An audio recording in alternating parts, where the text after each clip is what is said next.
नमस्कार दोस्तों, मैं हूं आपका भाई विकास त्रिपाठी। आज हम बात करेंगे जालौन की राजनीति की। और सच ये है कि यहाँ चुनाव विकास से नहीं, जाति के गणित से जीता जाता है। अगर आप जालौन की राजनीति को और बेहतर समझना चाहते हैं तो आप वीडियो में लास्ट तक बने रहें। मैं आपको ये पूरा मैटर समझाने के लिए कोशिश करूंगा।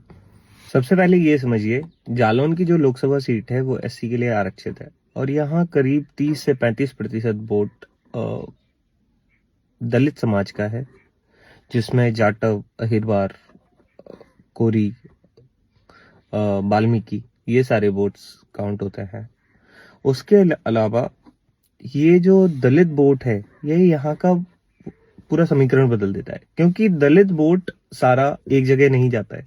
अब आते हैं पिछड़ा वर्ग पर।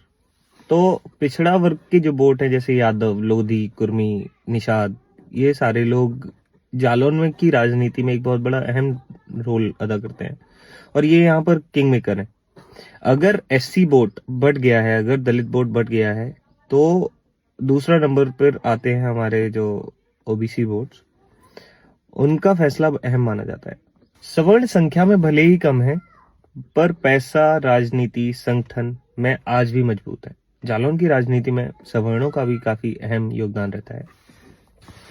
जालौन की राजनीति में कुछ अहम पार्टियां हैं जो मुख्य भूमिका अदा करती हैं, जैसे समाजवादी पार्टी, भारतीय जनता पार्टी और बहुजन समाज पार्टी। इन्हीं 3 पार्टियों का मेजर रोल रहता है जालौन की राजनीति में। बीएसपी का आधार जाटव दलित रहा, लेकिन गैर जाटव दलित धीरे धीरे छूटते गए। बीएसपी जालौन की राजनीति में एक बहुत अहम रोल अदा करती है। समाजवादी पार्टी ने पीडीए का फॉर्मूला अपनाया, पिछड़ा दलित अल्पसंख्यक। इस फॉर्मूला के साथ इन्होंने 2024 में जीत भी हासिल की। बीजेपी ने गैर जाटव दलित और गैर यादव ओबीसी को जोड़ा। 2014 और 2019 के चुनावों में इसी फॉर्मूला ने इनको जीत दिलाई। दोस्तों, जालौन का जो चुनाव है वो सिर्फ जाति से नहीं, उपजाति के आधार पर भी जीता जाता है। जैसे जाटव बनाम अहिरवार, यादव बनाम लोधी, यहाँ असली लड़ाई होती है। यहाँ पर एक और महत्वपूर्ण फैक्टर है, अगर कैंडिडेट लोकल नहीं है, अगर स्थानीय नहीं है, तो इस पर भी बहुत बड़ा फर्क पड़ता है।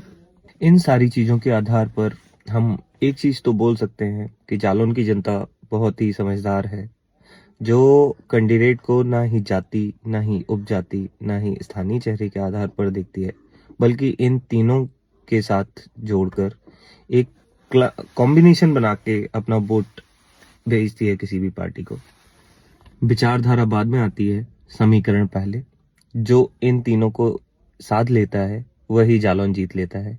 इसी के साथ हम लोग इस वीडियो को एंड करते हैं। Thank you everyone, thank you.